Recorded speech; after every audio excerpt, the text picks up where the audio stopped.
있습니다. 선생님이 지난 시간에 가르쳐 드렸던 게 뭐냐면 바로 연속 확률 변수였습니다. 이 연속 확률 변수 중에 여러분이 집중을 해야 될 분포가 하나 있는데요. 그게 바로 정규 분포라는 이름을 띠고 있어요. 여러분이 그냥 실제로 생활을 하는 데 있어서 어떤 상황이 있다라고 생각해 보세요. 뭐 몸무게를 잴 수도 있고요. 그리고 키를 잴 수도 있고요. 그리고 여러분이 수능을 칠 수도 있고 모의고사 점수를 이렇게 받을 수도 있다라고 했을 때 항상 아주 대부분의 상황에서는 평균에 있는 것들이 가장 뭐예요? 가장 많이 몰려 있죠. 평균에 가장 많은 것들이 몰려 있고 평균에서 멀어질수록 그 빈도수가 적어집니다. 그러한 분포를 우리가 정규 분포다라고 얘기를 해요. 여러분이 쉽게 생각하면요. 모의고사 점수 그 분포를 보면은 어때요? 항상 4등급과 5등급 사이에 있는 학생이 가장 많죠. 100점과 빵점이 가장 적습니다. 그런 분포를 정규 분포다라고 얘기를 하는 거예요. 그래서 우리가 실제 생활에서 뭐 키를 재든지 몸무게를 재든지 또는 뭐 시험 점수 이런 것들은 다 정규 분포의 모양을 띠고 있는데요. 정규 분포 역시도 선생님이 아까도 얘기했지만 뭐예요? 연속 확률 변수 중에 하나입니다. 그렇기 때문에 정규 분포도 연속 확률 변수의 특징을 다 갖고 있어야 돼요. 다 갖고 있으면서 그러면서 평균이 가장 빈도수가 높고 평균에서 멀어질수록 빈도수가 낮은 그러한 모양을 띠고 있는 것을 정규 분포다라고 얘기를 해요. 자, 그러면 여러분 연속 확률 변수 한번 생각해 볼게요. 연속 확률 변수에서 이 확률은요. 항상 뭐보다 커야 됩니까? 0보다 커야 됩니다. 크거나 같아야 돼요. 그래서 우리가 연속 확률 변수는 만약에 여기 확률 변수 X축에 대해서 이 X축 위에만 그래프가 그려질 수밖에 없다라고 얘기를 했습니다. 그리고요, 여러분, 지금 정규 분포라는 것은 평균이 있어요. 확률 변수가 딱 평균일 때의 빈도수가 가장 높죠. 그리고 평균에서 멀어질수록 빈도수가 낮아져야 되기 때문에 이 fx라는 그래프는 어떤 모양을 띄어야 되냐면 이러한 모양을 띄어야 됩니다. 평균에서의 빈도수가 가장 높고 평균에서 멀어질수록 빈도수가 낮아지는 그러한 분포를 띠게 된다라는 거예요.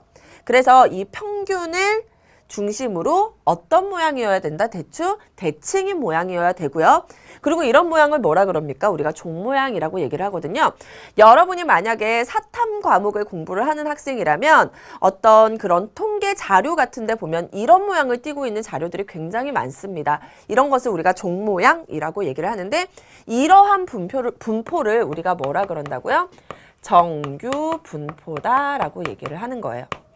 자, 그러면 이 정규 분포 역시도 뭐의 연속 확률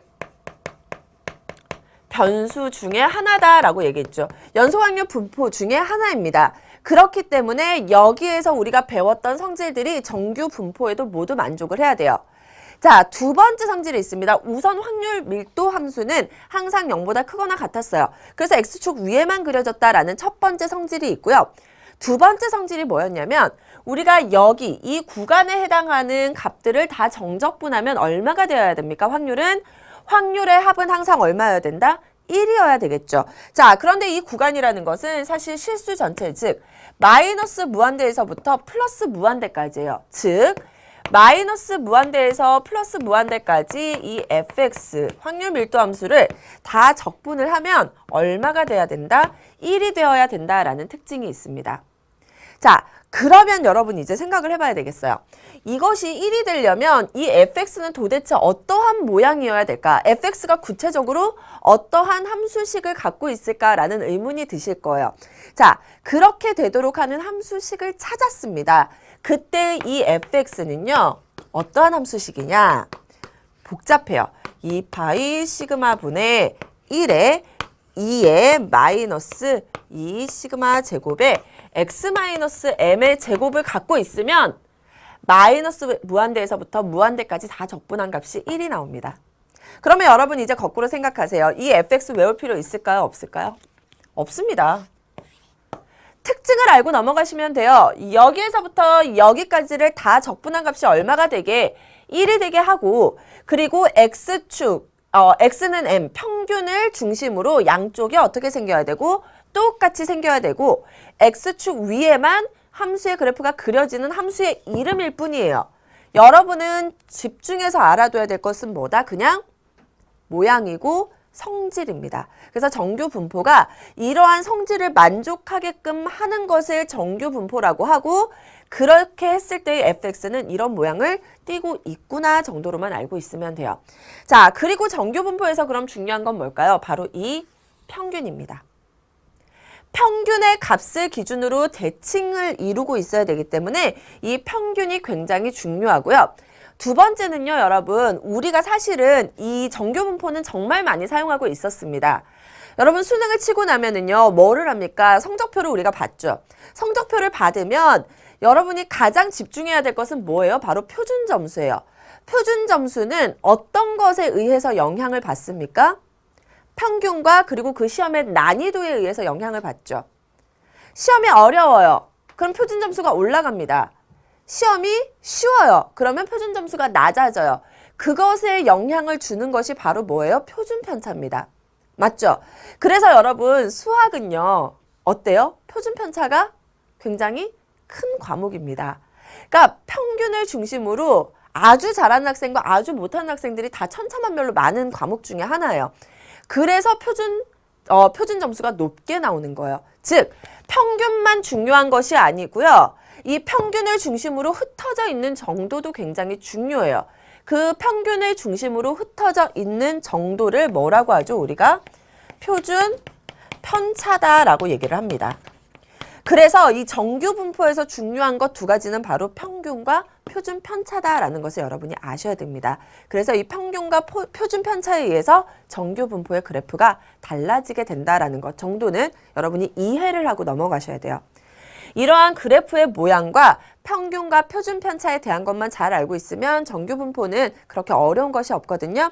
지금까지 알려드렸던 것을 선생님이 한 번 더 정리를 해드릴게요. 그리고 평균이 달라질 때와 표준 편차가 달라질 때 그래프가 어떤 모양을 띠고 있는지를 설명을 해드리도록 하겠습니다. 교재에 있는 내용이거든요. 같이 보도록 하겠습니다. 정규 분포입니다. 선생님이 아까 얘기했습니다. 모든 실수 값을 갖는 연속 확률 변수 x의 확률 밀도 함수 fx가 이런 모양을 띠고 있는 x의 확률 분포를 정규 분포다라고 하는 거예요. 자, 우선 모든 실수 값을 가져야 되고요. 그리고 연속 확률 변수여야 됩니다.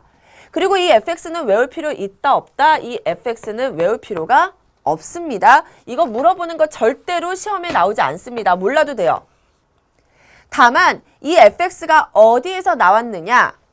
fx는요, 뭐보다 크거나 같아야 되고 0보다 크거나 같아야 되고 마이너스 무한대에서부터 무한대까지 fx, dx 적분한 값이 얼마여야 되고 1이어야 되고 x는 m이 뭐예요? 평균입니다.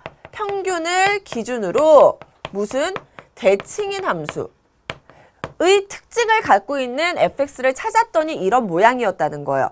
여러분은 이 성질이 더 중요하다라고 꼭 기억을 해두셔야 돼요. 자, 그러한 확률 분포를 정규 분포다라고 얘기를 하는데요. 그때 정규 분포 곡선이라는 건 확률 밀도 함수 fx의 그래프를 의미하는 거죠. 여러분 위에다가 적어 놓을게요. 정규 분포는 연속 확률 분포 변수에서 나온 것이고요. 자, 좌우 대칭인 종 모양이다라는 것 굉장히 중요하고요. 그리고 키, 몸무게, 그리고 뭐 시험 점수. 우리가 평소 때 사용하는 대부분의 분포가 정규 분포 곡선을 띠고 있다라고 생각해 주시면 돼요. 물론 정규 분포 말고도 다른 분포들이 굉장히 많습니다. 뭐 어떤 모양의 분포는요, 이런 모양의 분포를 띠고 있어요. 높은 점수에 더 많이 몰려있는 분포도 있을 수 있고요. 여러 가지 분포들이 있지만 가장 많이 우리가 실생활에서 볼 수 있는 분포는 정규 분포다라고 생각해 주시면 돼요. 자, 자, 이 함수식에 보면은요, 몇 가지의 문자들이 있는데요. 선생님이 몇 가지 문자들만 설명을 해주고 넘어가도록 하겠습니다. 우선 이 2파이, 루트 2파이는 숫자니까 신경 쓸 필요 없고요. 여기에 시그마가 있고 2라는 숫자가 있고 x가 있고 m이라는 숫자가 있어요. x라는 숫자는 확률 변수니까 별로 신경 쓸 필요가 없겠죠. 자, 그때 이 시그마와 m이 의미하는 건 뭐예요? m은 평균이겠죠. 평균이에요. 그리고 여기 있는 시그마들, 이 시그마는 다 뭐를 의미합니까? 표준 편차를 의미하죠. 표준 편차를 의미하고요. 그리고 여기에 있는 2는 숫자예요. 사실은 무리수거든요. 선생님이 이따 어떤 모양을 띠고 있는지 알려드릴 거고요. 결론적으로 이 fx는 다시 얘기하지만 평균과 표준 편차에 의하여 바뀌는 그런 모양을 띠고 있을 것이다 라는 생각을 해주셔야 됩니다.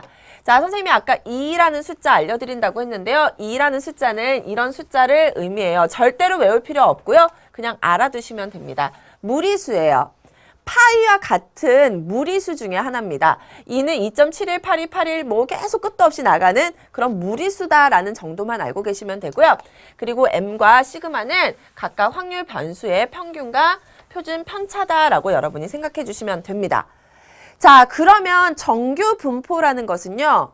뭐와 뭐에 의해서 영향을 받는다? 평균과 표준 편차. 여기에 있는 평균과 표준 편차에 의해 영향을 받는다라고 했습니다. 여러분, 평균이라는 게 뭔지, 표준 편차라는 게 뭔지만 잘 기억하시면 이 함수의 그래프 읽는 법은 별로 어렵지가 않아요. 우선 선생님이 뭐라고 얘기를 했냐면 마이너스 무한대에서 무한대까지 fx를 적분하면 항상 얼마가 되어야 된다? 1이 되어야 된다라고 했습니다. 그런데 여러분, 평균이 0이고 라고 되어 있어요. 평균이 뭐하고 일정합니다. 평균이 이미 일정해요.